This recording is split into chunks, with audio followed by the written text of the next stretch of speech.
আজকে আমরা যা দেখি তা আমাদের স্বপ্ন মনে হয়। যে ইসলামের মধ্যে এমনও কাজ করার পরেও কিছু মানুষ, কিছু ব্যক্তি নিজেদেরকে তাওহীদি দাবি করে, অথচ ইসলামের মধ্যে কখনো শুধু তাওহীদের পক্ষে সাবাই করলে মুসলমান বলা যাবে না। কেননা ইহুদি, খ্রিস্টান, হিন্দু, বুদ্ধ যারা রয়েছে প্রত্যেকজন মনে করে যে একজন উপরে আছে। এই যে যে সমস্ত ইহুদিরা, খ্রিস্টানরা মনে করে যে ঈসা রূহুল্লাহ হচ্ছে আল্লাহর ছেলে, নাউজুবিল্লাহ। কেন? তারা মনে করে যে উপরে একজন আছে। ওনার এই কাজগুলা আমাদের মাধ্যমে করানোর জন্য একজনকে পাঠাচ্ছে হচ্ছে কে? ঈসা রূহুল্লাহ। উনি হচ্ছেন আল্লাহর ছেলে, নাউজুবিল্লাহ। আবার হিন্দুরা, মুশরিকরা মনে করে যে যে আল্লাহ রয়েছে, কিন্তু যে সমস্ত এখানে দুনিয়ার মধ্যে কাজ সম্পাদন করার জন্য বিভিন্ন দেবতার মাধ্যমে কাজগুলো করানো হয়। এরপরে আপনি যদি দেখেন বিভিন্ন ধর্মের যারা রয়েছে প্রত্যেকজন মনে করে যে আমাদের উপরে একজন আছে, বাকি এগুলো হচ্ছে আমাদের দেবতা। কি জন্য? ওনার কাজগুলা সম্পাদন করার জন্য। আমাদের মধ্যে তাদের মধ্যে পার্থক্য হচ্ছে আমরা মনে করি যে আমাদের আল্লাহ একজন, ওনার মতো আর কেউ নেই, যেহেতু আল্লাহ বলেছেন লাইসা কামিথলিহি শাই। এরপর আমরা মনে করি যে আল্লাহর কাজগুলো আমাদেরকে জানানোর জন্য আল্লাহর পক্ষ থেকে রসুলকে পাঠিয়েছেন।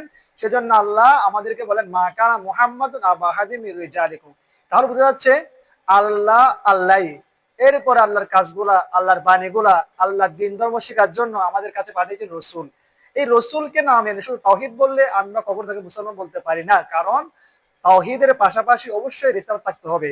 আর আজকে আমরা দেখি তাওহীদের নাম দিয়ে তাওহীদ জনতা বলে।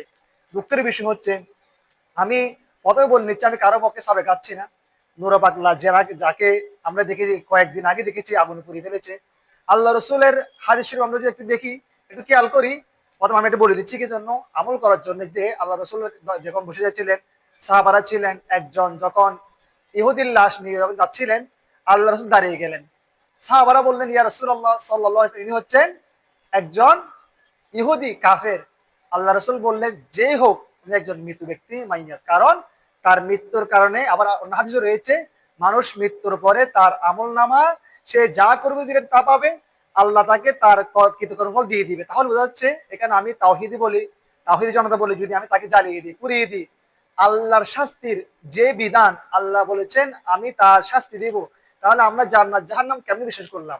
এত সেই মানে যে আমরা ইমাম মুজাম্মিল পড়ি, এই যে 7টা সাক্ষ্য দিই, এই 7টার মধ্যে একটা হচ্ছে পরকালে বিশ্বাস করা, কবর জগৎ বিশ্বাস করা, জাহান্নাম দুজক বিশ্বাস করা। এগুলো হচ্ছে মানে একটা মূল বিষয়। তো আজকে আমি যদি মানুষকে যদি এই যে বলি যে কুফরি করেছেন, আমি মানলাম উনি ইমাম মাহদী দাবি করেছেন,